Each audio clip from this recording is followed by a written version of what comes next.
Kan fakta belakangan bahwa diduga keras. Ini kan yang disinyalir oleh Victor Suryadi ini. Ada yang disebut Universitas Pasar Pramuka itu. UPP. UPP. Kang Heri kan tahu itu. Kita kan angkatan 80. Tahu lah posisinya, angkatan 80 lokasi itu di pojokan ini nih, pojokan sini ini. Pramuka, di sampingnya itu kan ada yang namanya apa? Demokrat apa? Ya, Pemuda Demokrat. Demokrat kan sayapnya PDI kan. PDIP, sayapnya PDIP akhir itu mereka pindah ke Percetakan Negara. Ya, nah ini memang ini kan di seputar itu, ya kan pojokan itu memang tempat jasa dari dulu pengetikan skripsi, penjilitan skripsi, dan bahkan diduga tempat ini banyak tempat pemalsuan identitas, mau KTP dan lain sebagainya, termasuk satu diantaranya ijazah. Itu terkenal di Pasar Pramuka. Betul.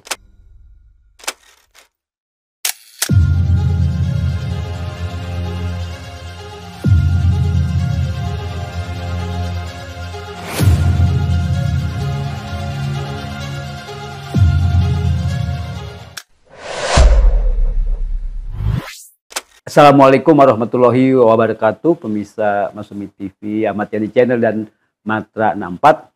Sore hari ini kita jumpa lagi teman-teman seluruh Indonesia. Kita akan mendengarkan bagaimana ulasan dari Pak Ketua Umum Partai Masumi, Dr. Ahmad Yani SHMH. Kita akan bicara terkait dengan ijazah palsu Jokowi yang terus menggelinding. Ini ramai. Informasi terakhir terkait dengan ijazah palsu ini adalah munculnya nama yang kita sebut dengan Mr. P atau Paiman Raharjo, profesor, mantan rektor Universitas Dr. Mustopo di Jakarta. Dan kita ketahui Paiman Raharjo ini juga wamen, ya, pedesaan. Pernah menjabat wamen di Kementerian Jokowi periode pertama, kalau salah ya. Kita ketahui bahwa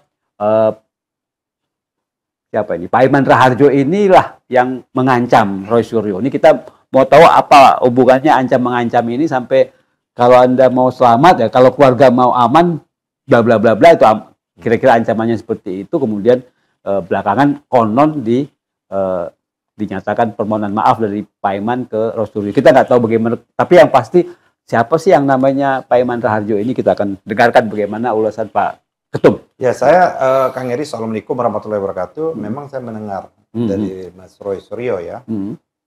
Kebetulan kan saya ikut tim pembela mereka kan, tim kuasa hukum pembela demokrasi dan aktivis seperti itu.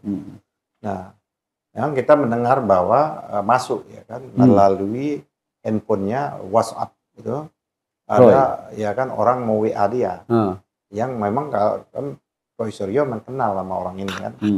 Terus nah, di dalam itu dalam WA balas WA itu memang ada terindikasi kuat ya kan, terindikasi diduga kuat lah kita, terindikasi kuat ada berupa ancaman dan teror seperti itu kepada Roy Suryo. Kita sama-sama tahu kan tiga orang ini kan Roy Suryo, Rizwan Sainifar ya kan, dengan Dr. Cipa ini yang menjadi tokoh sentral kembali. Kalau dulu kan tokoh sentralnya itu adalah Bambang Tri. Dengan Gus Nur. Gus Nur hanya memfasilitasi saja karena dia punya channel YouTube. Tapi tokoh sentralnya pada waktu itu adalah Bambang Tri. Nah sekarang tokoh sentralnya ini ada tiga orang ini. Empat sama Rizal ya? Itu tokoh sentral. Tokoh sentral dulu ya. Tokoh sentralnya ini ada tiga orang. Ada Roy Suryo, ada Rizmon, ada Dr. Tipa, dan kebetulan ketiga-tiganya adalah alumni Jogja, alumni UGM. Ya, okay. Walaupun akhirnya betul atau tidak, dia sudah menyatakan permohonan maaf. Saya belum dapat informasi beberapa hari dari Profesor Paiman Raharjo ini. Kan sangat menyedihkan. Kok ada apa? Seharusnya tidak ada kaitannya dengan dia. Harusnya ya. Kenapa? Ini kan walaupun dia sempat menjadi ketua relawan sedulurnya Jokowi, kan itu kan pada waktu proses pencalonan, dan dia sempat jadi wamen. Pemerintahannya Jokowi itu kan hubungan pekerjaan kok begitu ya. Nah ternyata kan fakta belakangan bahwa diduga keras. Ini kan yang disinyalir oleh Victor Suryadi ini. Ada yang disebut Universitas Pasar Pramuka itu. UPP. UPP ini.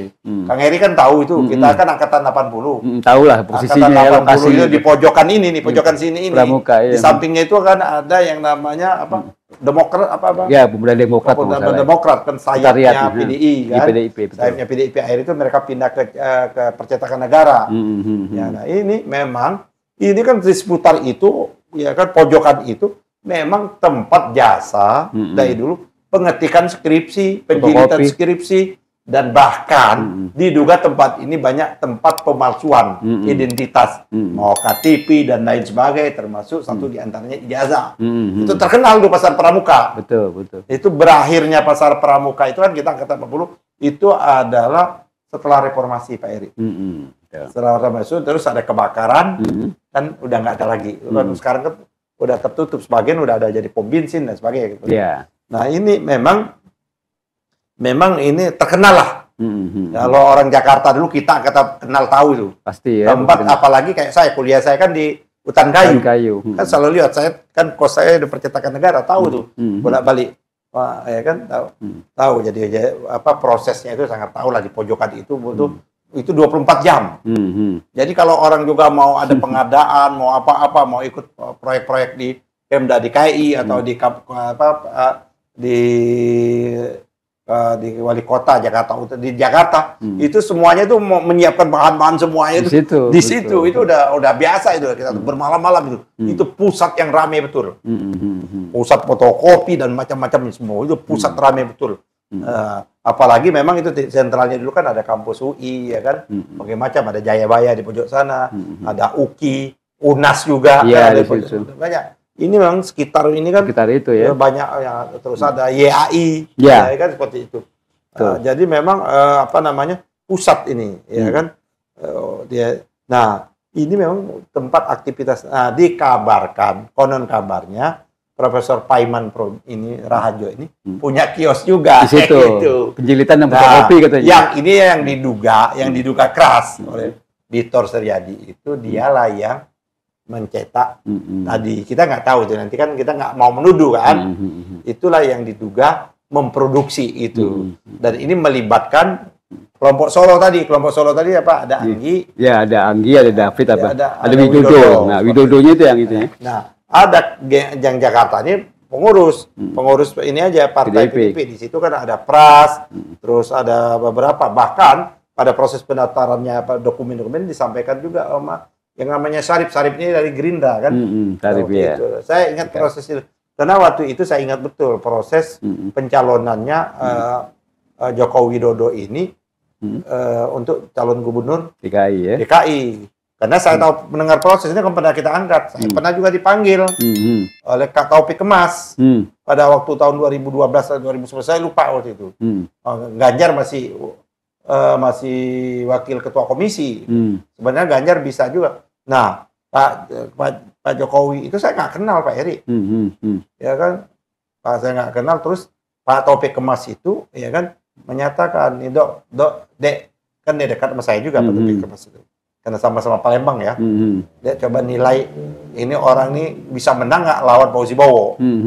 Pada waktu itu, oh siapa orang ini saya nggak kenal kan, bukan kita sombong Pak Eri. 2011-12 Pak Jokowi itu belum kenal orang, sama sekali belum kenal. Nggak ada orang kenal sama orang dia. Solo aja paling. Orang Solo aja karena dia wali kota Solo. Bukan kita sombong, kayaknya jauh lebih populer saya ya kan, jauh lebih populer saya waktu itu kan kita udah senturi, udah tiap hari keluar di TV seperti itu. Nah nggak kenal ya apa dia.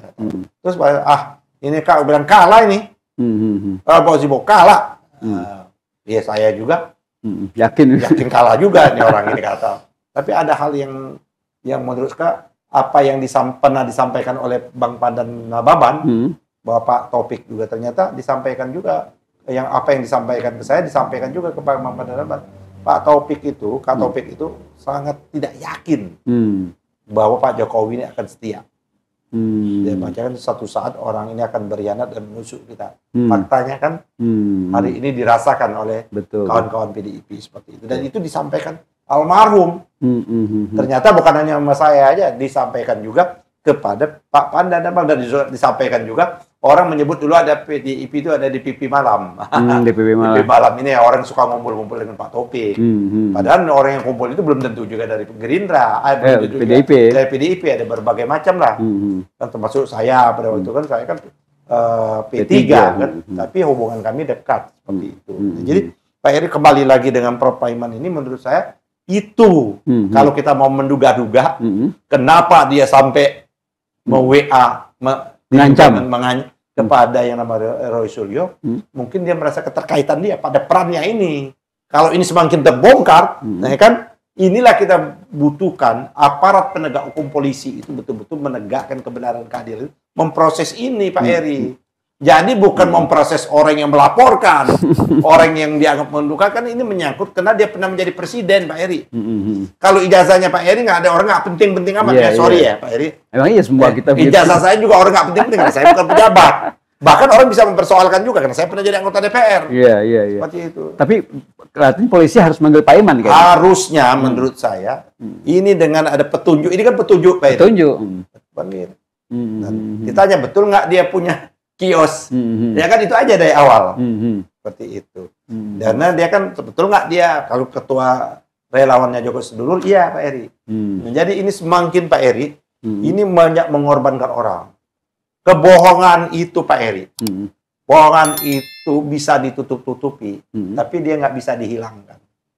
Nggak mungkin bisa dihilangkan. Satu saat kebohongan itu tertium dan terbongkar juga. Ya, sekarang ini Pak Heri. Artinya satu kebohongan tadi tutup lagi kebohongan yang lain. Ya, pasti kebohongan lagi, bohong lagi. Kebohongan, tapi satu saat dia berhenti. Berhenti kebohongan itu ya. Karena orang membuka, ditemukan bahwa apa yang dikukakan, apa yang dikerjakan itu adalah kedustaan dan kebohongan belaka. Oke, terima kasih.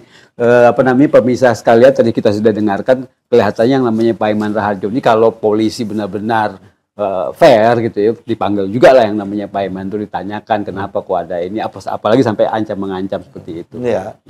Oke, terima kasih Pak Ketum. Terima kasih juga pemirsa sudah menyaksikan acara kita, mudah-mudahan bermanfaat. Billahi taufiq wal hidayah. Wassalamualaikum warahmatullahi wabarakatuh.